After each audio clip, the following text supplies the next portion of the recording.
स्थानीय लोगों के मांग पर डिग्री कॉलेज को लेकर स्थानीय विधायक ने विधानसभा में उठाया मुद्दा। कहा, घोसी में नहीं है कोई डिग्री कॉलेज।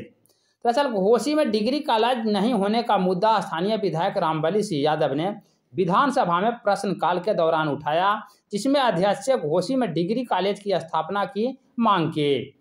बता दें कि घोसी में डिग्री कॉलेज नहीं रहने के कारण स्थानीय विद्यार्थियों को जहानाबाद या फिर बाहर का रास्ता देखना पड़ता है। इसमें छात्र छात्राओं को काफी परेशानी होती है। इसी को लेकर लोगों की मांग पर स्थानीय विधायक द्वारा प्रश्नकाल के दौरान विधानसभा में डिग्री कॉलेज का मुद्दा सरकार के समक्ष उठाया गया है। महोदय, जहानाबाद जिला अंतर्गत घोसी प्रखंड एवं घोसी नगर पंचायत क्षेत्र में एक भी डिग्री कॉलेज नहीं है, अतः सरकार से घोसी में डिग्री कॉलेज खोलने की मांग करता हूं। पंकज शर्मा, घोसी।